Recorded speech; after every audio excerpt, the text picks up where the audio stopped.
Hi guys, it's Amy. Today is June 21st, 2016. I am 166.9. My highest weight ever was 336 pounds, and that would have been in June of 2009. My weight for my surgical consult was 280 on April 30th of 2013, and on June 24th of 2013 I had my surgery, and my pre-surgery weight was 265 pounds. I feel like I've been, now that I've got my stats out, and I'm 5'4". Now that I've got my stats out there, I feel like I've been a little repetitive in my videos so far. But the truth is, it's a long story, and 3 years is a lot to condense into just one or two little videos. I'm making these videos in an attempt to reach out to the weight loss support community, the weight loss support network, and because I don't have that. 8 months after my surgery, I moved from Colorado to Missouri. I got hit by a semi while I was moving. That's neither here nor there. But anyway, I lost touch with my RNY buddy, and I am a person who suffers from depression and anxiety, and also PTSD, and I have since I was 20. I turned 36 this year, and I've been on an antidepressant for 16 years.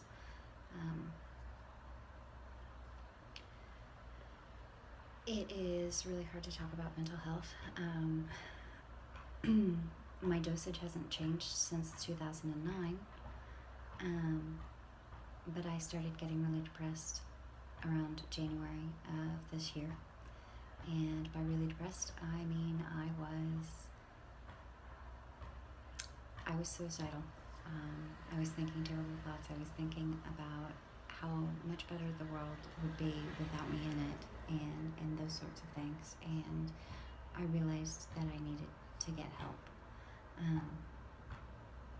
My fibromyalgia was flaring up. I was in a lot of pain physically, and the conflux of events and things that were going on in my life, it was really hard. And so I went ahead and made an appointment with my doctor, and I saw her the following Monday.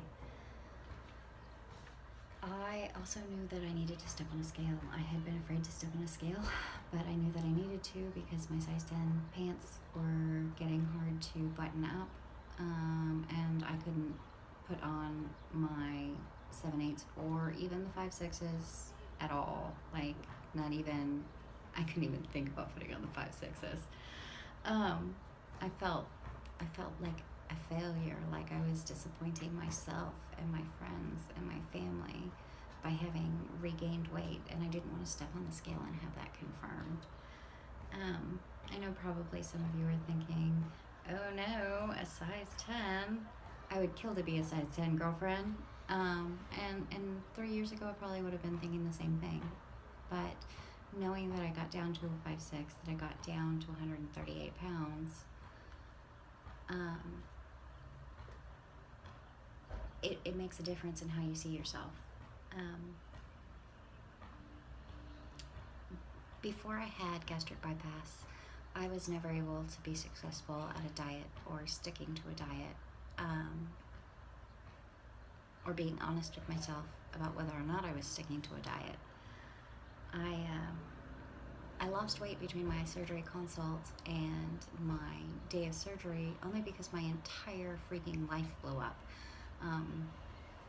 They laid off 13 people at work in my department, and I was lucky enough to keep my job, but the things that I was going to be doing were a little bit different, and I found out that my now ex-husband had been having an affair for 6 months. I think some part of me was even thinking that he went to the hospital just in case I died on the table, and maybe that'd be a good thing because, then he wouldn't have to make a decision, and he wouldn't have to figure anything out. And I'm sure that that's probably not true, but it was how I felt at the time. I I was pretty. Anyway, that's a long rabbit trail to have chased, especially given that I have some notes. But I don't even remember what I ate or didn't eat, or if I was eating during that time period, during that almost 2 months between my consult and my surgery. I moved forward with my surgery, and I moved out for a month. And sorry, I have like kids in my parking lot. Anyway, I moved forward with my surgery, and I moved out and was not living with him for a month, and then I moved back in because money was tight and I couldn't afford to live anywhere else. And so I just sucked it up, and I started looking for jobs in Missouri.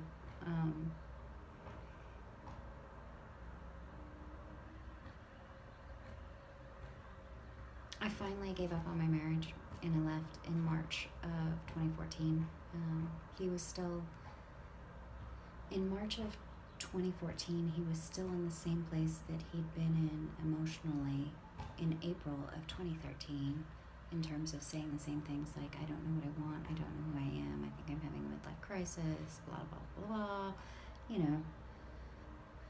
So I decided that since he couldn't make a decision, I would make that decision for him, and I went ahead and transferred within my company to a remote position supporting salespeople, and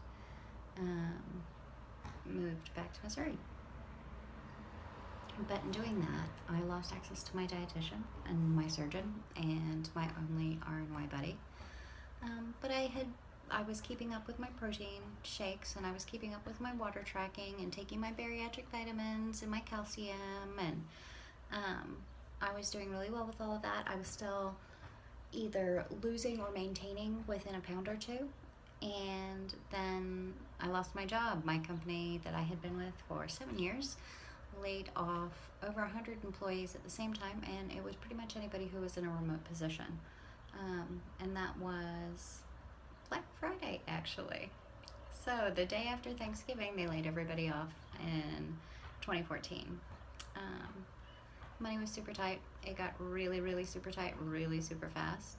And I couldn't afford to buy my protein shakes. I couldn't afford to buy bariatric vitamins. I ate chewable gummies and had generic protein powder that didn't have as much protein in it, and it was terrible tasting, and so I was trying to get in my protein just in food, but I wasn't tracking it, so I was really just guesstimating how much was in each thing that I was eating. And I did okay for a while, and then I started gaining a little bit of weight in December, and I thought, well, it's just look, I'm retaining water. I was on an airplane. I was in San Diego. I was visiting my boyfriend, and I'm just, or it's the holidays, maybe it's that. But then I just kept gaining weight. After I got back from California, I was out there for 3 weeks over Christmas and New Year's, and then I got really depressed when I got back, and I stayed really depressed.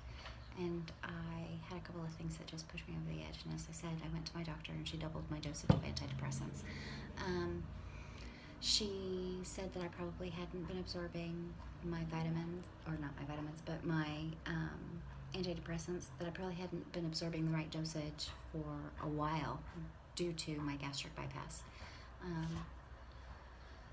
And that was kind of a shock, because I hadn't upped my dosage in forever, and there's quite a bit less of me than there was.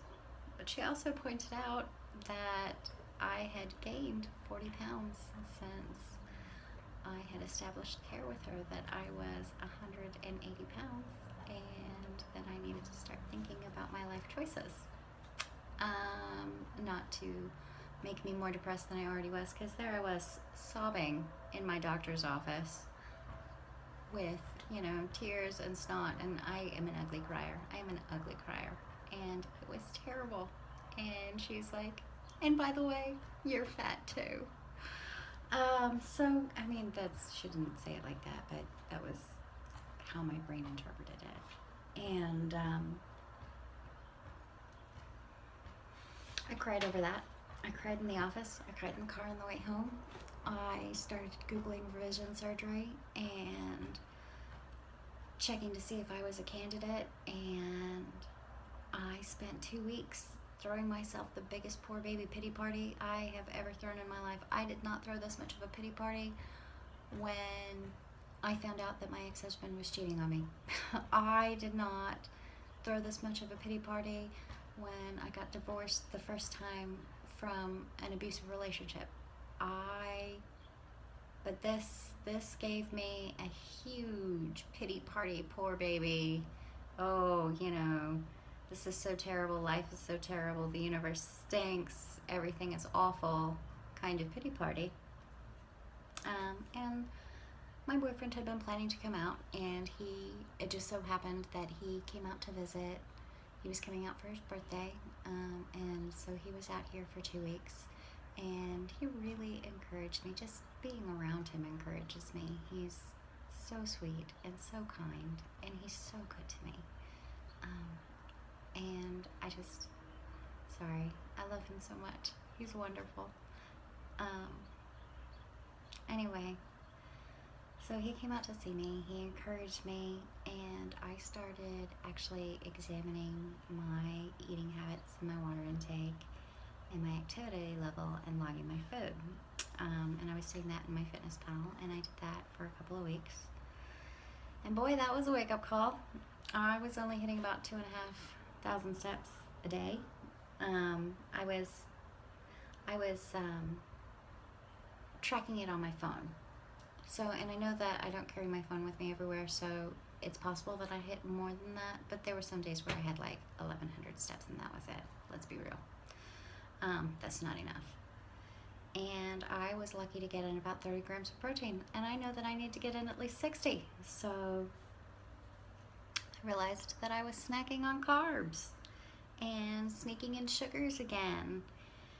And I cried some more about it, and I briefly thought about revision surgery again, and I was convinced that I had failed my gastric bypass, that I had failed my family, I had failed my friends, and most of all, I had failed myself, and that there was nothing for it, that if I couldn't eat the sugar again, then I would be able to lose the weight again, and that the only choice to do that would be revision surgery. And then I ran across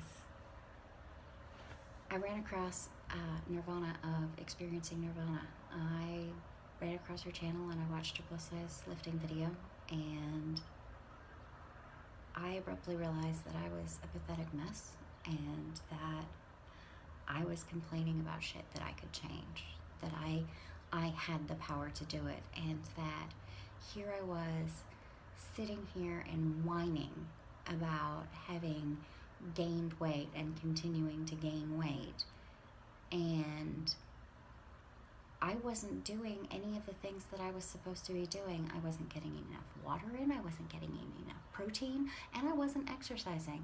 I had no exercise program at all, not even really walking. Not even, I'm gonna make myself walk for 15 minutes, which is what I did in the beginning. I made myself walk a couple of miles every day. From the very first time, like the very first week after my surgery, I was walking several miles a day. And I stopped doing that. I stopped doing that when I moved here, and after I'd been here a couple of months. But I realized that I didn't deserve sympathy, and I definitely hadn't done anything that meant that I needed revision surgery. And I had a upper NG tube. I had an endoscopy because they were checking for ulcers in the pouch because I was throwing up from stress. I was also incredibly constipated, and hey, guess what? That's the thing that happens when you don't get in your water intake. So, I was dehydrated, I was constipated, and I was puking. And it was because I wasn't eating right, and I wasn't exercising, and I wasn't getting in my water. After I got that wake-up call, I got my Fitbit and I got my fancy scale, and I started my goal at 5K steps a day because it seemed like that would be a really good place for me to start. Because I think that 10,000 steps a day is that's 5 miles, roughly. That's a lot if you haven't been doing much of anything. So if you haven't even been doing a tenth of that, or you've only been doing a tenth of that, maybe 2/10 of that, then that's a lot. So I started at 5K steps a day, and most days I actually hit that now, which is awesome. And I am down 11.5 pounds since May 4th, which is when I really started actually trying to make a change in my life.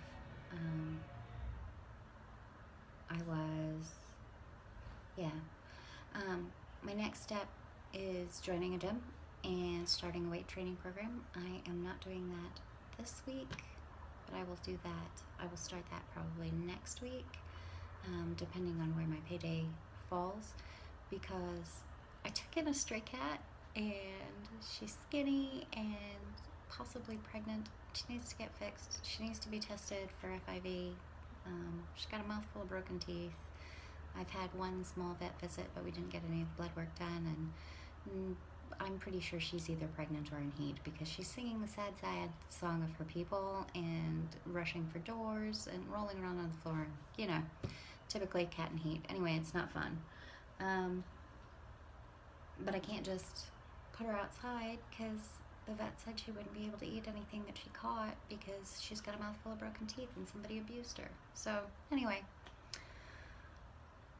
I am going to take care of the cat, and then I'm going to join a gym.